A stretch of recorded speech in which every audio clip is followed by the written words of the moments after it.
A Little Journey. Ray Bradbury. She'd paid good money to see the inevitable, and then had to work to make it happen.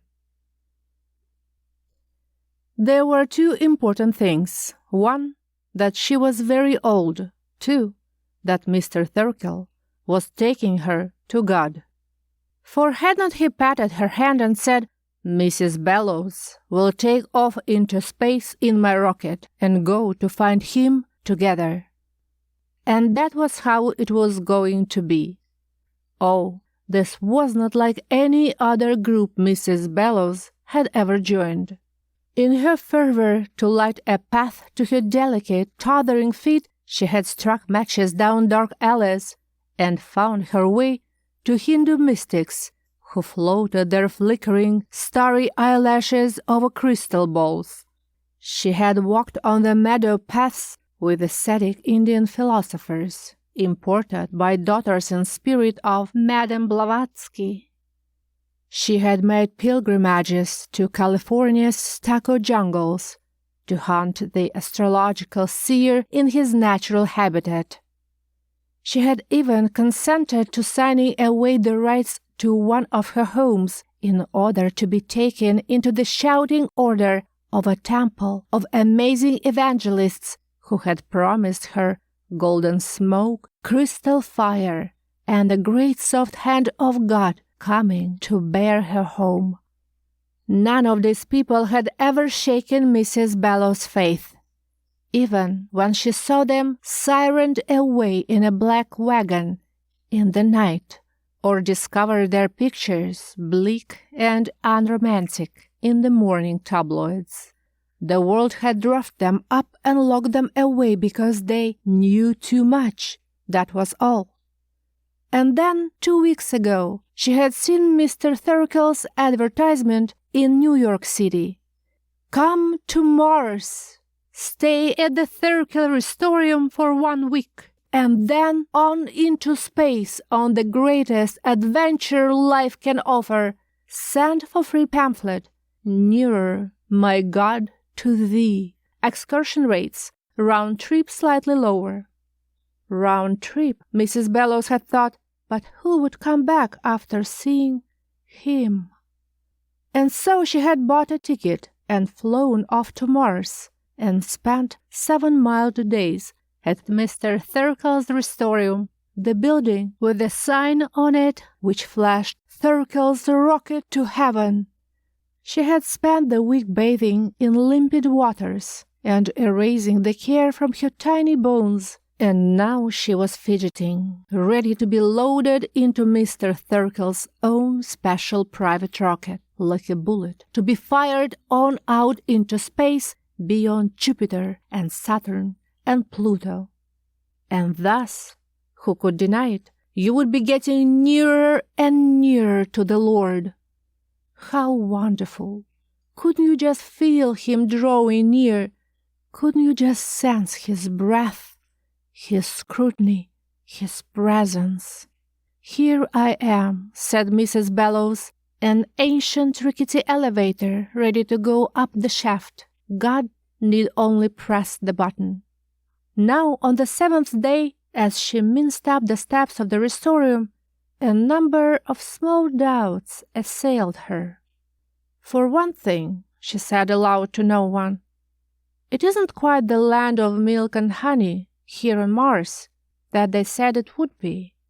My room is like a cell. The swimming pool is really quite inadequate. And besides, how many widows who look like mushrooms or skeletons want to swim? And finally, the whole Restorium smells of boiled cabbage and tennis shoes." She opened the front door and let it slam somewhat irritably. She was amazed at the other women in the auditorium. It was like wandering in a carnival mirror maze, coming again and again upon yourself. The same flowery face, the same chicken hands and jingling bracelets. One after another of the images of herself floated before her. She put out her hand, but it wasn't a mirror. It was another lady shaking her fingers and saying, "We are waiting for Mr. Thirkell." "Shh!" "Ah!"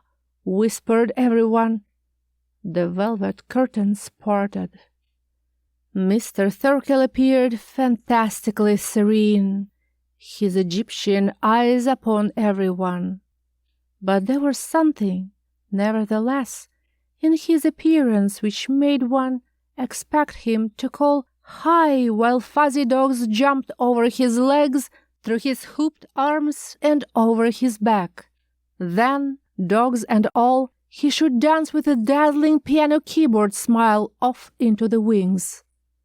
Mrs. Bellows, with a secret part of her mind which she constantly had to grip tightly, expected to hear a cheap Chinese gong sound when Mr. Thirkell entered.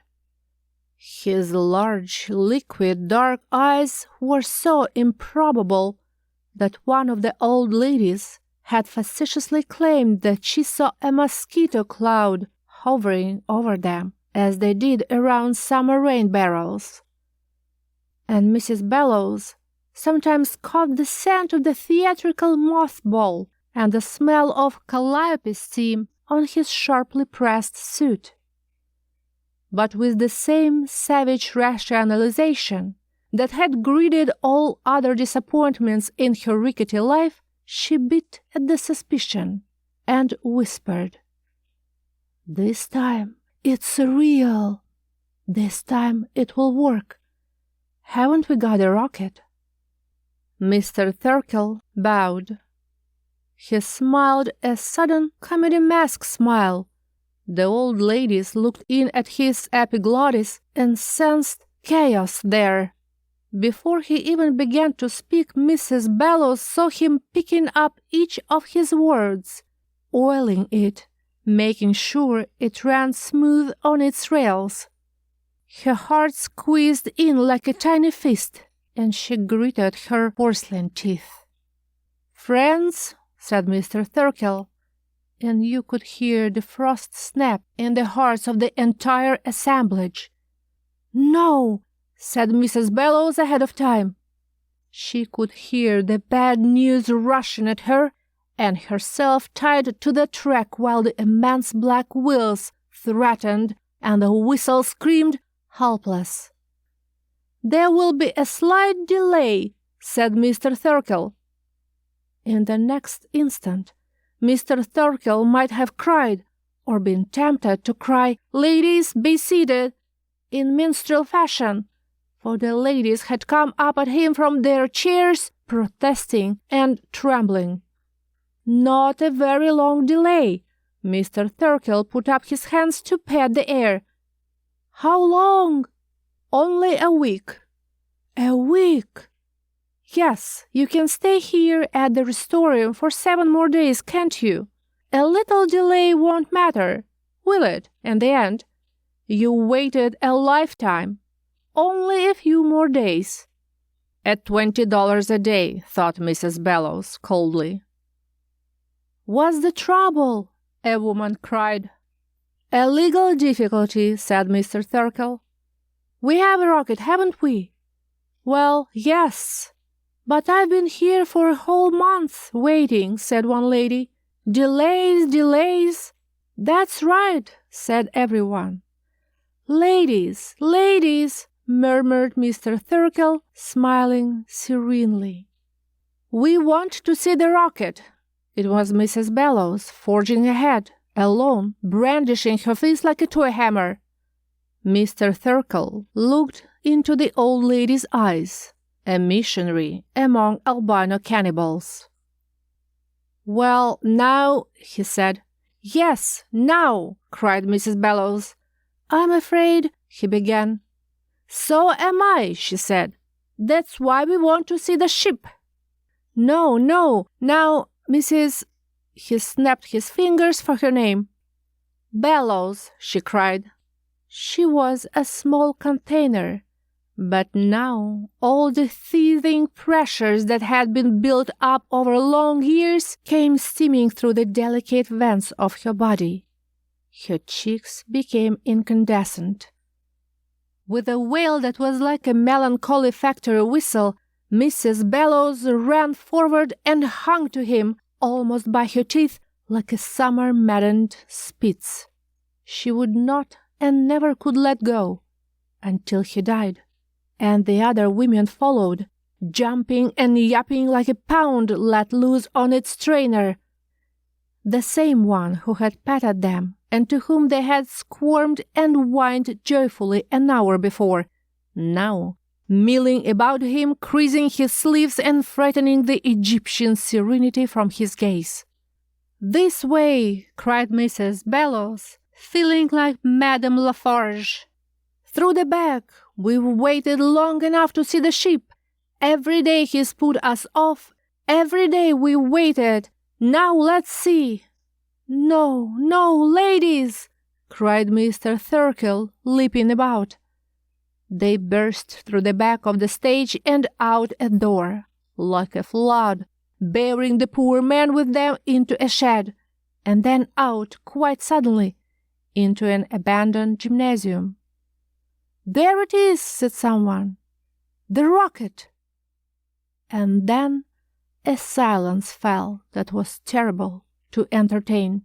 There was the rocket. Mrs. Bellows looked at it, and her hands sagged away from Mr. Thirkell's collar. The rocket was something like a battered copper pot. There were 1,000 bulges and rents and rusty pipes and dirty vents on and in it. The ports were clouded over with dust, resembling the eyes of a blind hog.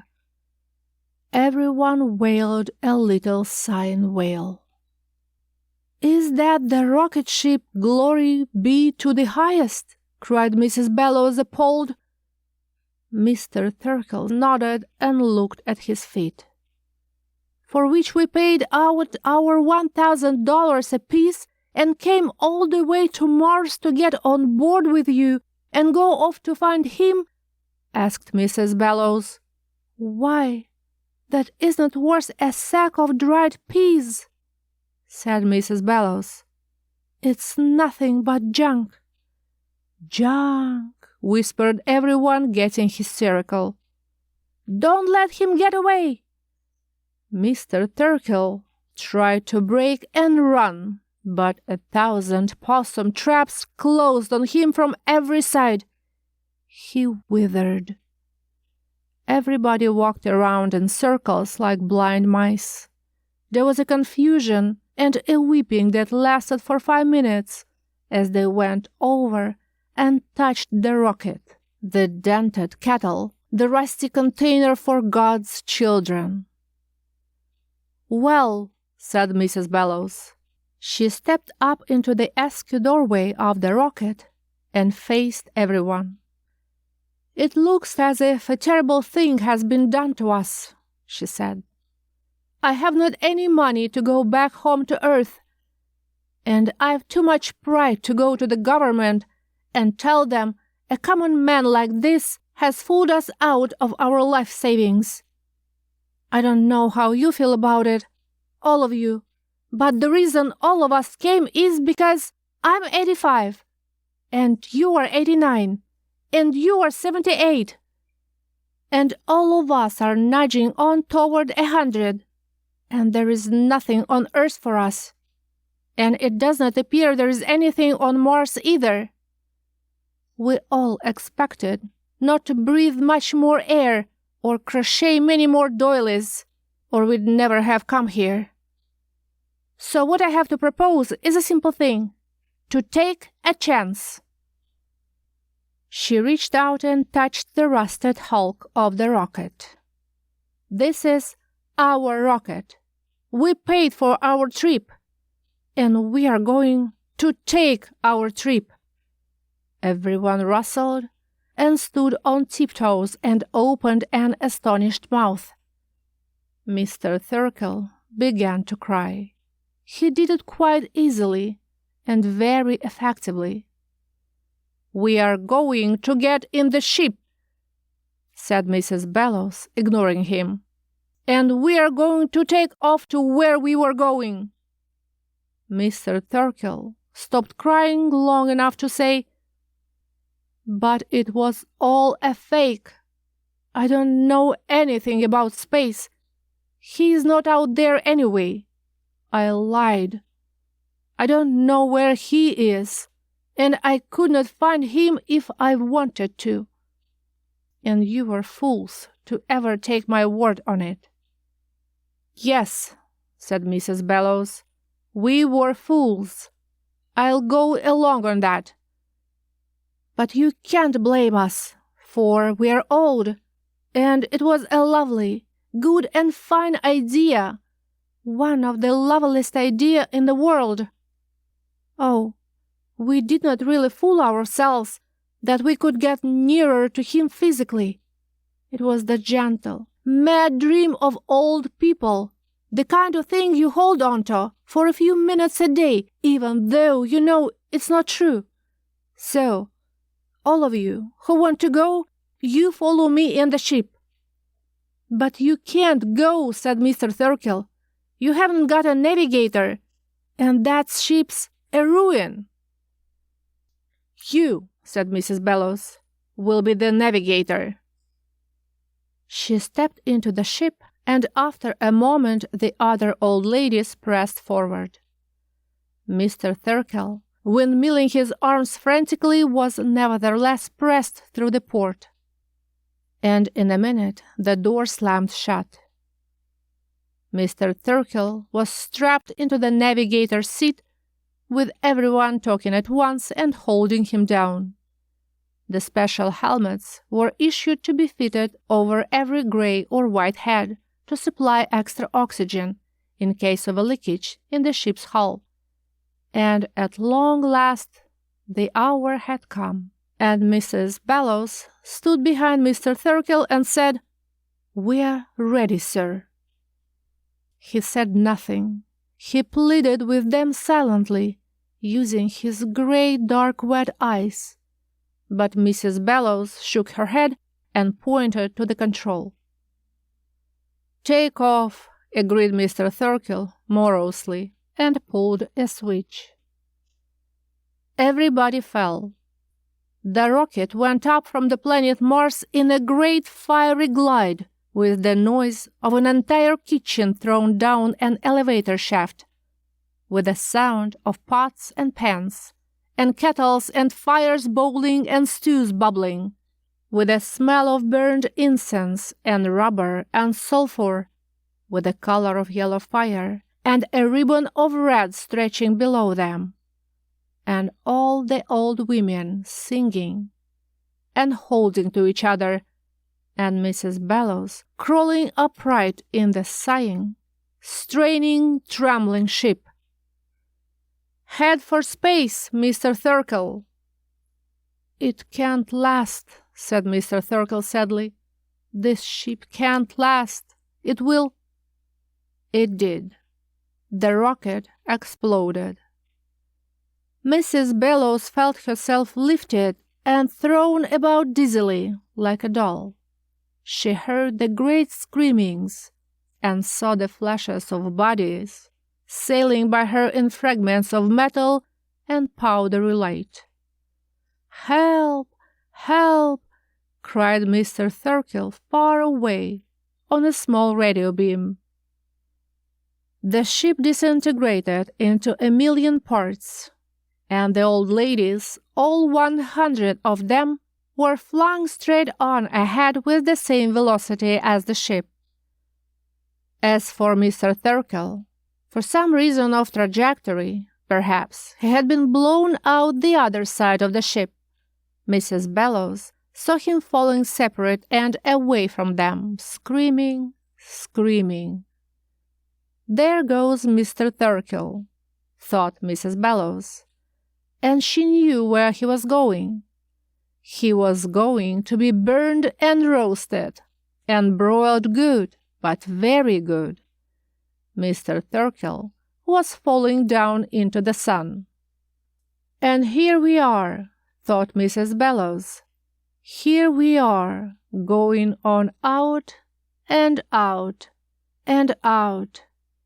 There was hardly a sense of motion at all, but she knew that she was traveling at 50,000 miles an hour, and would continue to travel at that speed for an eternity until she saw the other women swinging all about her in their own trajectories. A few minutes of oxygen left to each of them in their helmets, and each was looking up to where they were going. Of course, thought Mrs. Bellows, out into space, out and out, and the darkness like a great church, and the stars like candles. And in spite of everything, Mr. Thirkell, the rocket, and the dishonesty, we are going toward the Lord. And there, yes, there, as she fell on and on, coming toward her, she could almost discern the outline now. Coming toward her was his mighty golden hand, reaching down to hold her and comfort her like a frightened sparrow. "I'm Mrs. Amelia Bellows," she said quietly, in her best company voice. "I'm from the planet Earth." The end.